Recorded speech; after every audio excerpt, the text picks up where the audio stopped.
A 10-year-old girl sits at her kitchen table, carefully writing a note. Her 3-year-old sister plays nearby, unaware that these will be their final moments at home. The note is simple, innocent, just a few lines explaining they're going to the store and the playground. But something's wrong with this picture. The handwriting is too perfect, the spelling too precise, and the girl who wrote it, she never left notes, she always called. 24 hours later, that note remains the only clue to what happened to Tionda and Diamond Bradley, two sisters who walked out of their Chicago apartment on July 6, 2001, and vanished without a trace. Their disappearance would spark the largest manhunt in Chicago's history at the time. Hundreds of officers, thousands of tips, millions of dollars spent, and yet the person responsible walks free today. This is the story of two little girls who deserve so much more than the world gave them, and it's the story of a note that may be the last thing they ever left behind. On the morning of July 6, 2001, Tracy Bradley kissed her daughters goodbye and left for work at Robert Taylor Park, where she prepared lunches for children in a summer program. 10-year-old Tionda was left to watch her 3-year-old sister Diamond, a responsibility she'd handled many times before. Tracy's boyfriend, George Washington, dropped her off at work at around 6:30 a.m. The rules were simple and non-negotiable. Don't open the door for anyone.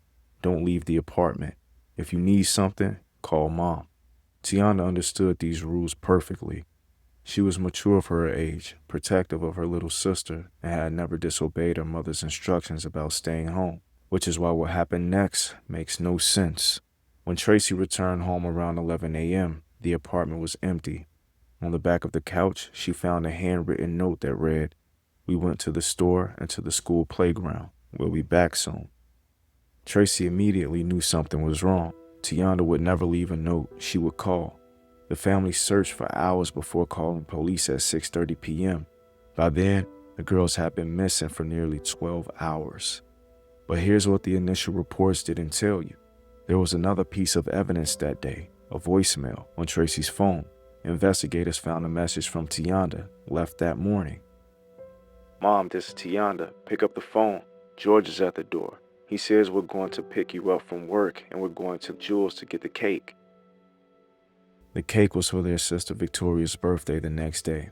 The message seemed innocent enough, except for one problem. That voicemail would mysteriously disappear, and the George mentioned in the message, there were two men named George in their lives. Let me break down why this case should have been solved a long time ago, within days even. First, let's talk about that note. The FBI confirmed through handwriting analysis that Tionda wrote it. But here's what's disturbing. The spelling was perfect, the grammar flawless. This from a 10-year-old who typically made spelling errors in her schoolwork. Family members immediately suspected she'd been coached or forced to write it. The letter was Tionda's penmanship, but truly in my heart, I think she was coached into writing that letter, said the girl's aunt. When she wrote letters or certain words, she wouldn't spell it correctly, so this didn't match up with her writing. Now about those two Georges. There was George Washington, Tracy's on and off boyfriend and Diamond's father, though he denied paternity until a test proved otherwise just 3 weeks before the girls disappeared. Then there was George Sr., a neighbor and family friend who occasionally babysat the girls. The voicemail Tionda left mentioned George is at the door, but which George? And why did this crucial piece of evidence, the last known communication from Tionda, mysteriously vanish? Some reports claim it was accidentally deleted. Others suggest the FBI has it but won't release it. The truth remains unclear. Here's what we know about George Washington's behavior that day. After dropping Tracy off at work, he claims he went about his normal routine. But when the girls were discovered missing, he didn't help search. Instead, he reportedly went to see another girlfriend. When Tracy and her family spent hours frantically looking for Tionda and Diamond, George Washington was nowhere to be found. Even more suspicious, in the days before the disappearance, George had been planning a camping trip for Tracy and the girls. But investigators found no evidence he actually prepared this trip. No food purchase, no campsite reservations, no proper equipment. The family believes this camping trip was a cover-up story.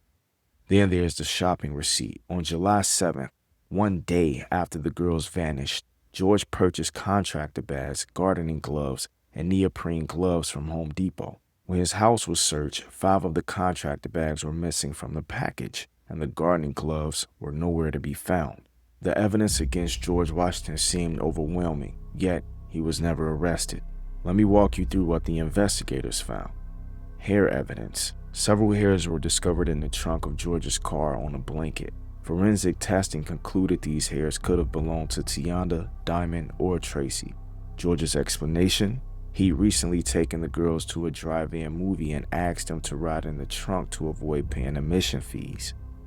Phone records. Starting at 4:30 a.m. on July 6, George made 40 phone calls over 24 hours, but there was a suspicious gap. No calls between 7 and 9 a.m., precisely when investigators believed the girls were taken. Cell tower pings. George's phone pinged off towers near the Forest Preserve area, though extensive searches of that location found nothing. The polygraph test. Tracy passed her polygraph. George's results were inconclusive, often interpreted as deceptive. But perhaps most damning was George's behavior after the disappearance. Within weeks, he moved away from Chicago. For someone whose girlfriend's children had vanished, this seemed like the behavior of someone running from something, not someone grieving a loss. Private investigator Pete Foster, who worked the case for years, believes the answer is obvious. There was a planned trip for these children to go on a camping trip. The camping trip was all fraudulent. The camping trip never manifested. The family has always believed George Washington knows what happened to Tionda and Diamond. Without definitive forensic evidence, prosecutors apparently felt they couldn't make a case that would hold up in court. Picture this. It's a warm July morning in Chicago. 10-year-old Tionda is taking care of her baby sister Diamond, just like she's done countless times before. They're playing, maybe watching cartoons, when there is a knock at the door. Tionda knows the rules, never open the door for strangers. But this isn't a stranger. It's George, someone she knows, someone her mother trusts. He tells her there's been a change of plans.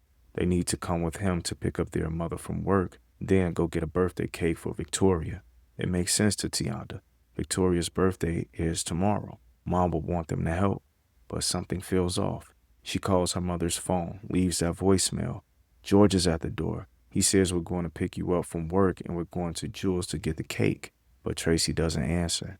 Maybe George tells Tionda they need to hurry, that they're running late. Maybe he convinces her to write a note instead of calling again.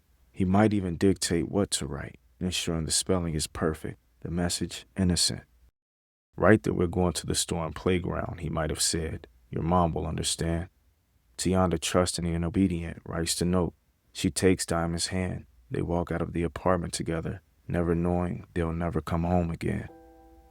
What happened next remains a truth lost with those little girls, and the evidence suggests they may have never made it to any store or playground. Instead, something happened in those early hours, something that changed everything. Whatever occurred, it likely involved someone they knew and trusted, someone familiar with their routines and close to their lives. Today, Tionda would be 32 years old. Diamond would be 25. They might have had families of their own, careers, dreams fulfilled.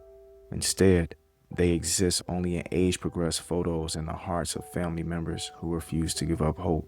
Their great-aunt, Sheila Bradley Smith, has become the voice of these forgotten girls. For over 2 decades, she's organized vigils, spoken to media, and kept their story alive on social media.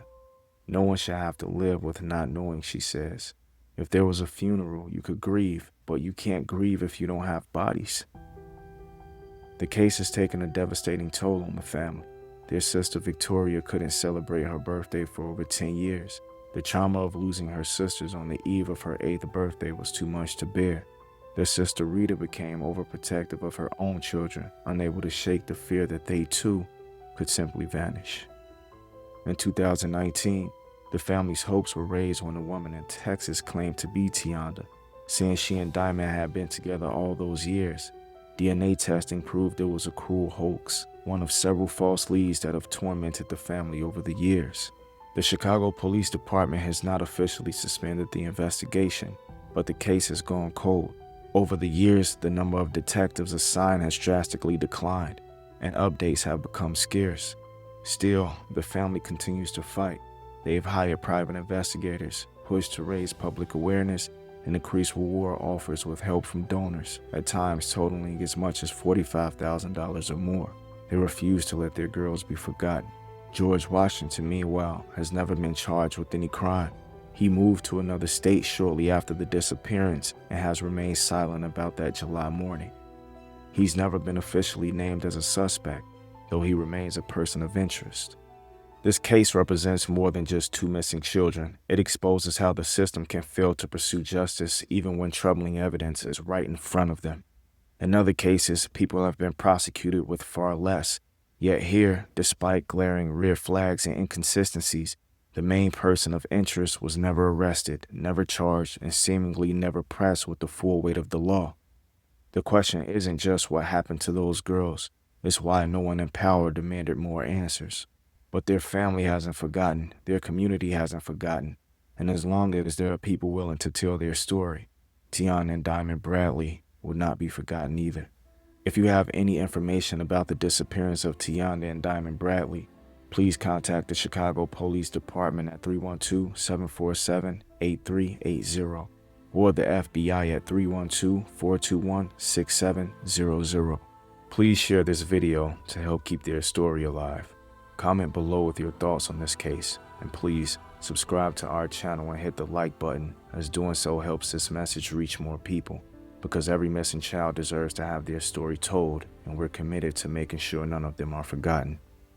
Somewhere out there, someone knows what happened to Tionda Diamond Bradley on that July morning in 2001. Someone knows why two little girls should have been playing and laughing and living their lives, instead became victims of an unspeakable evil. The question is, will they finally find the courage to speak up? Will they finally give this family the answers they've been seeking for over 2 decades? Tionda and Diamond Bradley, two little girls, one note, no goodbye. But their story isn't over yet, not as long as we keep telling it.